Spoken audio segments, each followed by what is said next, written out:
In the ever-evolving landscape of entertainment, it's common to hear people lament that certain mediums, whether games, movies, or music, are dead, or that new creations don't live up to the classics of the past. This sentiment echoes through various forms of entertainment, but why do so many people feel this way? To understand this phenomenon, we must delve into the psychology of novelty, the evolution of technology, and the challenges of innovation in a saturated market. The thrill of the new, a golden era of innovation. Across all entertainment forms, early experiences often feel the most magical. In the 1990s, for instance, Jurassic Park revolutionized the movie industry with its groundbreaking use of CGI to bring dinosaurs to life. It wasn't just a movie, it was an experience unlike anything viewers had seen before. Similarly, the launch of the PlayStation 1, PS1, in 1994 was a game changer in the video game industry, introducing players to fully 3D worlds with games like Final Fantasy VII and Metal Gear Solid. The arrival of 3D graphics wasn't just an improvement in visuals, it was a leap that fundamentally changed how games were designed and experienced.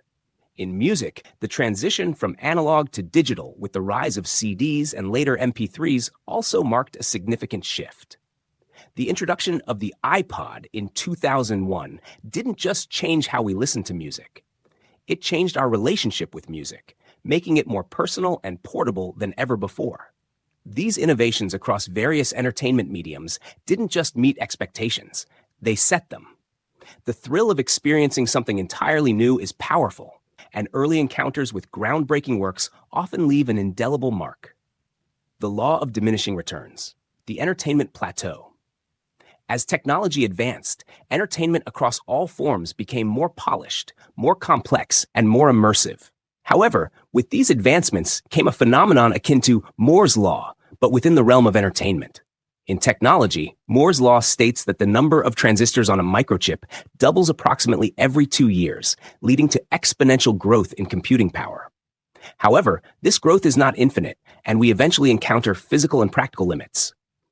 In movies, after the initial shock of CGI in Jurassic Park, audiences began to expect special effects to be on par with reality. Over time, the awe faded as CGI became a standard rather than a novelty. Similarly, in gaming, the shift from 2D to 3D with the PS1 was revolutionary, but subsequent improvements, while impressive, have not had the same groundbreaking impact. We've seen iterations on the same theme, better graphics, more realistic physics, but nothing that has fundamentally shifted the paradigm in the way early innovations did. In music, the shift from physical to digital and streaming was significant. But now, as streaming has become the norm, it's harder for artists and platforms to create the same sense of revolution.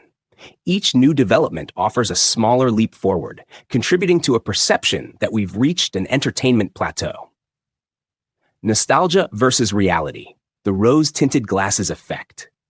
Nostalgia plays a significant role in why people feel that entertainment is dead. When people remember their favorite movies, games, or music from the past, they're not just recalling the content, they're reliving the emotions, the context, and the time in their lives when they first experienced them. Take Star Wars as an example. The original trilogy, starting with A New Hope in 1977, is often revered not just for its storytelling and visual effects, but for the impact it had on audiences at the time.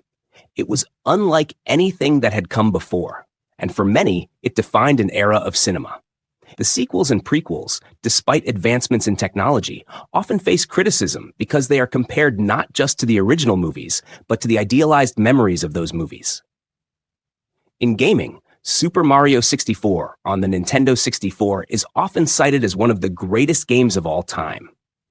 It was one of the first games to successfully transition to 3D, and it set the standard for platformers. Modern platformers, no matter how technically superior, often can't compete with the nostalgia that gamers feel for Super Mario 64. Music, too, is subject to the same nostalgia.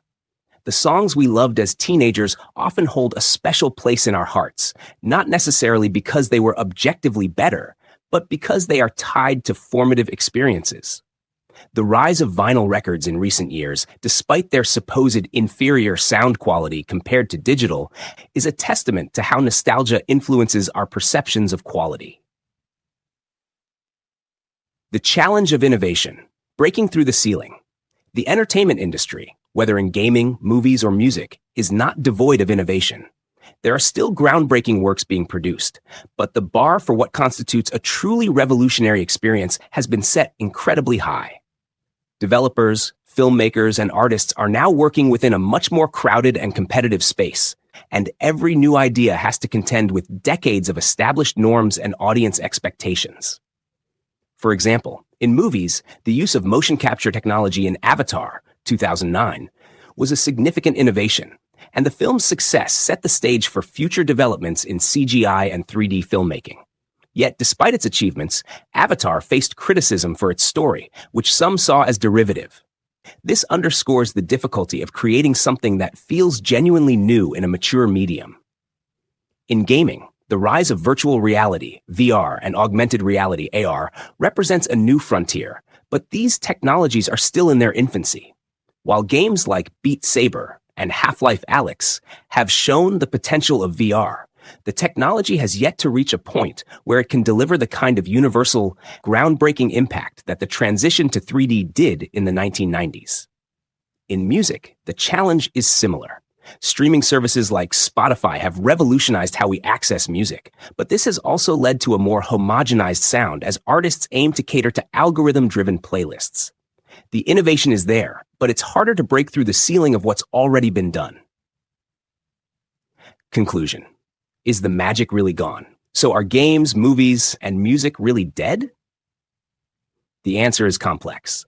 The magic of discovering something completely new might be harder to recapture, but that doesn't mean these industries are in decline. The nostalgia for the golden eras of entertainment is strong, but it's also important to recognize the incredible advancements and innovations that continue to happen. While it may be harder to impress seasoned consumers, the entertainment industry is still capable of delivering amazing experiences. The challenge for creators now is to find new ways to surprise and delight audiences, even within the constraints of mature mediums. And for audiences, perhaps the key to rekindling that excitement lies not in chasing the past, but in embracing the future with all its possibilities. These are all personal views. Feel free to comment on other related issues if you feel the same way. Also, don't forget to subscribe and give a like. Thank you.